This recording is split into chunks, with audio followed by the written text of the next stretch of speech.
हाय आर्मीज, आपका स्वागत है मेरे YouTube channel BTS Korean army 111 इन भोजपुरी सॉन्ग। तो आज मैं 10 स्टाइलिंग ऑफ ड्रैकुला का लास्ट पार्ट बताऊंगी। चलिए स्टोरी स्टार्ट करते हैं। पिछले पार्ट में हमने देखा था कि जेके जिसका एक्सीडेंट हो जाता है वो खाई में गिर जाती है और तेजो की बहुत ज़्यादा परेशान होता है, वो भी ड्रैकुला रूप में। हम एक मंथ बाद देखते हैं कि तेजो की स्माइल कर रहा होता है क्योंकि उसे पता होता है कि उसकी डार्लिंग कहाँ पर है और कैसी है। इधर हम देखते हैं जेके जहाँ पर रहती है वहाँ पर एक बूढ़ी दादी होती है जो कि बहुत ज़्यादा ही उसका ख्याल रखती हैं और उसे कुछ भी याद नहीं रहता है। जेके की याददाश्त के कंट्रोल में होती है, जिससे जेके को कुछ भी याद नहीं होता है, पर उसके टमी में बेबी होता है जिसे जेके फील कर पा रही थी और वो प्रे करती है कि उस बेबी का डैड जो कोई भी है उससे मिलने आए और उसे ले जाए, क्योंकि वो बहुत ज़्यादा बोरिंग फील कर रही थी। लेकिन वो आंटी उसे बहुत ज़्यादा ही प्यार दे रही थी, एकदम बेटी की तरह, और ते भी उसे मॉम कह के ही बुलाती थी। लेकिन उसे ये डर था कि ऐसा ना हो कि उसका बेटा नाजायज़ हो और जो कोई है वो भाग गया हो। यही सब सोचकर वो रोती रहती है। तेजो की बहुत ज़्यादा सैड फील करता है क्योंकि वो उसी रूम में होता है एक चमगादड़ के रूप में, और वो जेके को रोते हुए कभी नहीं देख सकता। इस वजह से उसके भी आंखों में आंसू आ जाते हैं, लेकिन वो क्या करे, वो मजबूर है। अगर उसने अचानक से ये सब बताया तो बहुत ज़्यादा ही गड़बड़ हो सकती है और वो उससे नफ़रत कर सकती है। इसलिए वो चाहता है कि उसे फिर से उससे प्यार हो, फिर जाकर वो उसे कुछ बताए। ऐसे ही अब दिन बीतते जा रहे थे और ते जेके के लिए तड़प रहा था, जेके ते के लिए। और एक दिन जेके जो कि अपनी मॉम से कहती है कि मुझे आज उस जगह पर ले चलो जहाँ पर मैं आपको मिली थी, तो फिर उसकी मॉम कहती है कि मैं एक डॉक्टर हूँ और मुझे आज बहुत अर्जेंटली डिलीवरी करने जाना है, इसलिए तुम अकेले घूम लो और शाम को जल्दी आ जाना। जेके जो कि उनसे रास्ता पूछ लेती है और वो बता भी देती हैं क्योंकि वो उसे बहुत ज़्यादा प्यार करती हैं और उस पर बहुत ज़्यादा भरोसा करती हैं। वो बहुत ज़्यादा ही अच्छी होती हैं। जेके जो कि उस जंगल में चली जाती है जहाँ पर वो मिली होती है और चलते चलते वो उस जगह पे भी पहुँच जाती है और वहाँ पर एक आदमी होता है जिससे मिलकर वो बहुत ज़्यादा ही सरप्राइज़ हो जाती है और कहती है कि तुम इतने घने जंगल में क्या कर रहे हो। तो फिर वो लड़का कहता है कि क्यों, ये जंगल तुम्हारा है जो मैं यहाँ पर नहीं आ सकता हूँ। तो फिर जेके कहती है तुम इतना करके क्यों बात कर रहे हो, और ये जंगल मेरा नहीं है, लेकिन यहाँ पर जंगली जानवर रहते हैं जिससे तुम्हें नुकसान हो सकता है। तो फिर वो लड़का कहता है कि और तुम्हें नुकसान नहीं हो सकता है, तुम यहाँ पर घूमने आई हो साथ में कुछ खाने पीने का सामान लेकर, ये घूमने की जगह है। तो फिर जेके कहती है कि हाँ मैं घूमने आई हूँ क्योंकि यहाँ से मेरा कुछ रिलेशन है, मुझे यहाँ से कुछ जानकारी चाहिए थी, इस वजह से मैं यहाँ पर आई हूँ। तो लड़का कहता है कि अच्छा, और तुम्हारा नाम क्या है। तो जेके अपना नाम बताती है और जेके उससे पूछती है तो वो भी अपना नाम बताता है। कहता है मेरा नाम किम तेहॉन है और यहीं पे मेरा पास में मेंशन है, इस वजह से मैं यहाँ पर हमेशा आता जाता रहता हूँ। जेके कहती है अच्छा ठीक है और वहाँ से जाने लगती है। तो फिर ते कहता है कि संभाल के जाना, आगे रास्ता बहुत ख़राब है। जेके जो कि बहुत ज़्यादा ही फास्ट जा रही होती है, वहाँ पर झरना होता है। उसे देखकर वो बहुत ज़्यादा खुश हो जाती है क्योंकि वो इतना ज़्यादा प्यारा लग रहा था, और उसे देखने लगती है। ते जो कि उसके साथ ही होता है, और वो जब उसे देखता है तो उसमें खो ही जाता है आखिर उसकी डार्लिंग जो थी। और शेकी उस झरने को देख रही होती है, तभी ते उसे उस झरने में ढकेल देता है क्योंकि उसे भीगी हुई शेकी बहुत ज़्यादा पसंद है। और शेकी जब उस झरने में गिरती है तो और ज़्यादा हॉट लगने लगती है। ते जो कि उसे देख ही रहा होता, तभी शेकी गुस्से में कहती है, तुमने मुझे क्यों ढकेला, और मैं कपड़े कैसे चेंज करूँगी, मेरे पास कपड़े भी नहीं है, और तुमने मुझे भिगो दिया। ते जो कि उसकी बातों पे ध्यान नहीं दे रहा था, उसकी बॉडी पे दे रहा था क्योंकि वो इतनी ज़्यादा हॉट और सेक्सी लग रही थी कि कोई भी उसे देखता रह जाए। ते उसे देख ही रहा होता है। शेकी गुस्से से निकलती है और फिर चली जाती है। ते जो कि उसका गुस्सा साफ साफ देख पा रहा था, और वो कुछ नहीं कर सकता है क्योंकि अभी वो अपनी वाइफी को कुछ भी नहीं बता सकता है।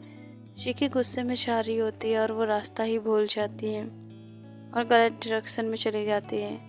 वहाँ पर 3 आदमी जो कि शिकारी होते हैं, वो शिकार करने के बाद उसे खा रहे होते हैं। आग जलाई होती है उन्होंने। शेकी जो कि वहाँ पहुँच जाती है, और जब उन लोगों को देखती है वो उसे हवस भरी निगाहों से देख रहे होते हैं। ये देखकर जेके कहती है, सॉरी, मैं गलती से गलत जगह आ गई, मैं वापस जाती हूँ। और वो मुड़ के जाने लगती है। तभी उसमें से एक आदमी कहता है कि गलत जगह नहीं, तुम सही जगह आई हो, और इतने अच्छे मौसम में मैं तुम्हें छोड़ नहीं सकता, क्यों भाई हो। और बाकी सब भी हम कहते हैं क्योंकि जहाँ पर दारू थी, खाना था, वहाँ पर शबाब पे ही कमी थी। तो भी अब शेकी को देखकर उन लोगों की नीयत ख़राब हो जाती है।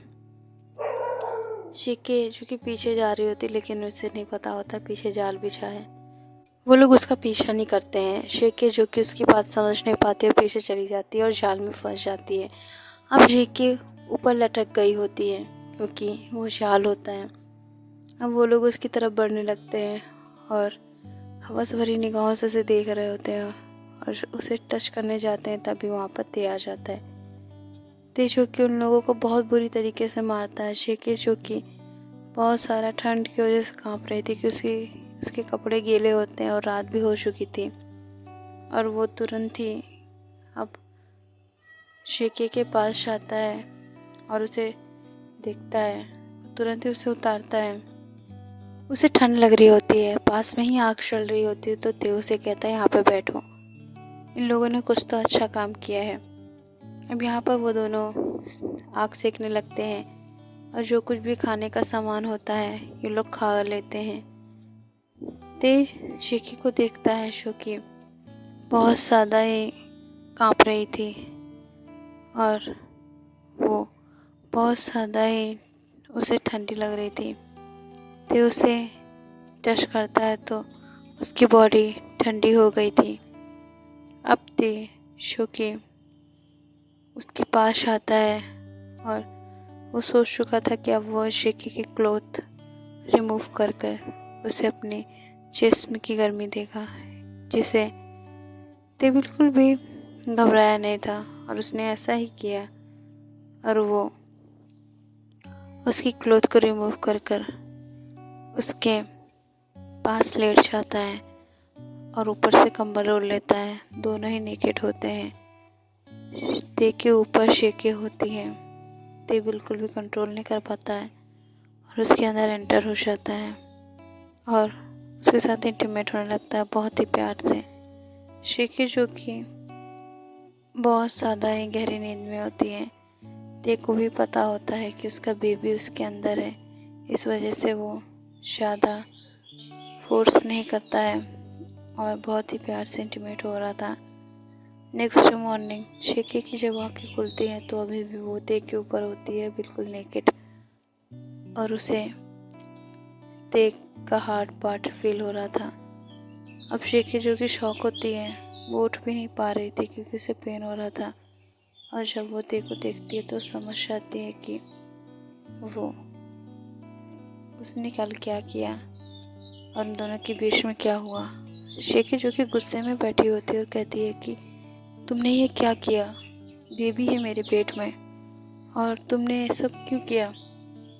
तो फिर ते कहता है कि मुझे पता है कि तुम्हारे पेट में बेबी है और तुम्हारी टमी थोड़ा सा बाहर है, इस वजह से मैंने बहुत ही आराम से किया है।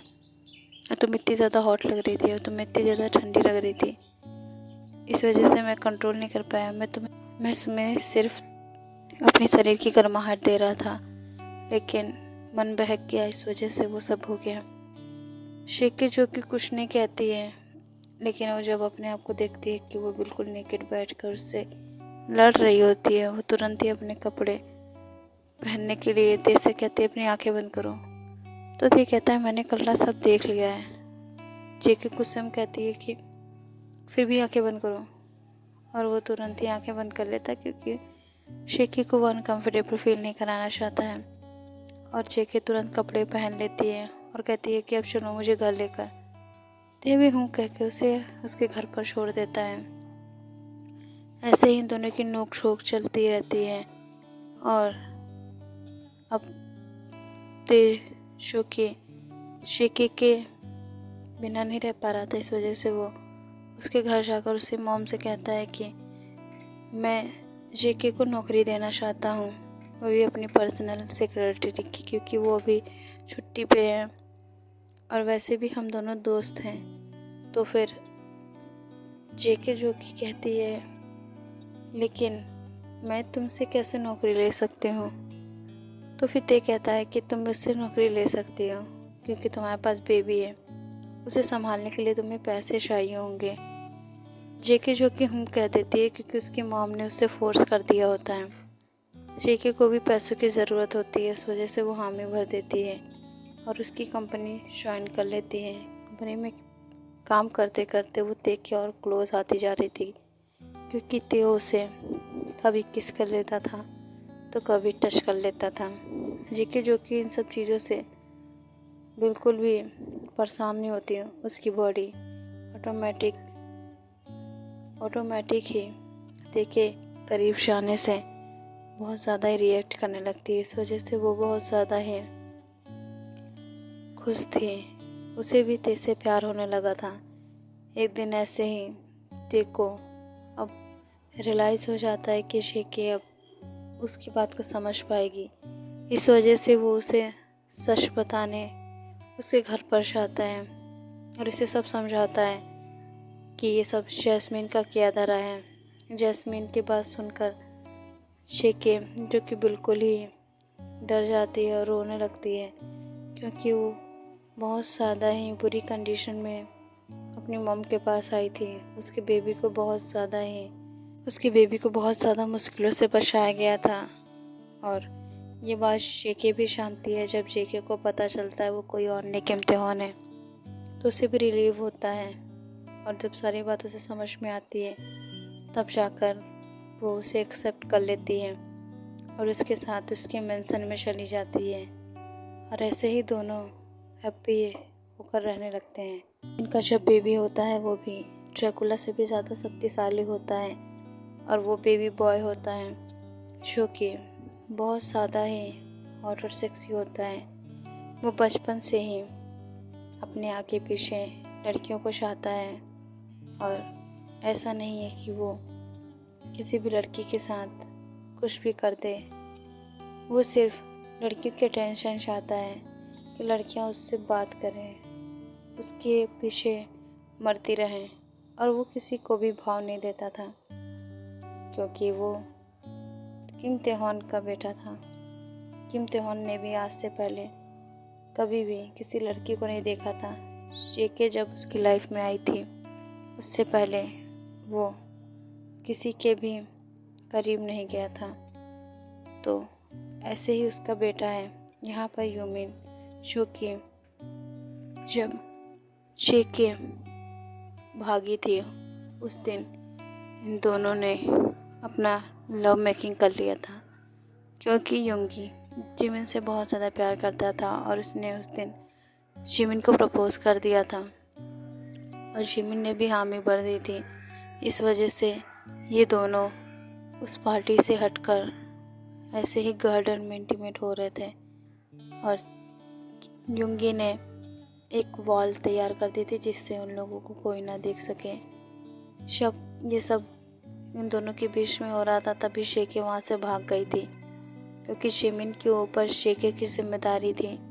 जिमिन ने बहुत ज़्यादा ही उसकी केयर की थी, बट उसकी थोड़ी सी लापरवाही के चक्कर में शेके इस महल को छोड़ के चली गई थी। इस वजह से जिमिन भी बहुत सैड रहने लगी थी और उसे ऐसा लगता था कि उसकी वजह से हुआ है। युंगी ने बहुत ज़्यादा समझाने की कोशिश की पर जिमिन नहीं मानी थी और आज जब जेके उसके पास आ गई है तो जिमिन ने भी युंगी को एक्सेप्ट कर लिया है और इन दोनों की भी मैरिज हो जाती है।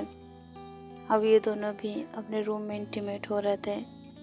शेके जो कि देखे करीब जाने के लिए बेकरार हो रही थी क्योंकि बहुत टाइम से ये दोनों इंटीमेट नहीं हुए हैं। शेके की तलब बढ़ती जा रही थी। उसने अपने बेबी को जिन के पास छोड़ दिया था और कहा था कि मॉम आप प्लीज़ आज रात के लिए बेबी को रख लीजिए। तो फिर जिन भी समझ आती है क्या कि जेके क्या चाहती है, इस वजह से वो कुकी को अपने पास रख लेती है और कुकी को अच्छे से सुला देती है। कुकी जो कि बहुत ज़्यादा ही समझदार होता है, वो अपनी मॉम की बातें समझ जाता है। इस वजह से वो तो भी अपने मॉम डैड के बीच में नहीं आता है। तेज जब अपने ऑफिस से घर आता है तब शेके जो कि बहुत ज़्यादा ही हॉट ड्रेस पहने होती है, तेज जो कि अब तुरंत ही सीरियस होने लगता है क्योंकि शेके वो देखते ही ते कंट्रोल नहीं कर पाता है और वो तुरंत ही उसके करीब आता है और उसे किस करता है। तो शेके उससे कहती है कि आज मैं ड्रैकुला के साथ इंटीमेट होना चाहती हूँ। तेजुकी स्माइल करता है और कहता है ठीक है, तो आज तुम्हारे साथ ड्रैकुला ही इंटीमेट होगा और वो भी बहुत प्यार से। शेके स्माइल करती और कहती है नहीं, मुझे वाइल्ड ड्रैकुला ही पसंद है। ते स्माइल करता है और कहता है ठीक है, तुम्हारी मर्जी। अब तेजू की ड्रैकुला रूप में आ जाता है। शेके उसे देखकर बहुत ज़्यादा शाय फील करती है और उसे किस करने लगती है। अब ड्रैकुला भी उसे किस करने लगता है। अब जल्द ही शेके की मॉर्निंग साउंड पूरे रूम में गूंजने लगती है और बहुत ज़्यादा ही रोमांटिक वाइब्स आने लगती है। ओके यार, मैं इस स्टोरी को मैं यहीं एंड करती हूँ। अब नेक्स्ट स्टोरी आप लोगों को कौन सी चाहिए आप लोग बता दीजिएगा। मैं बिलियनर हस्बैंड दूंगी। अगर आप लोगों को पसंद है तो आप लोग कमेंट कीजिएगा। ओके यार मिस, बाय, सरांगे।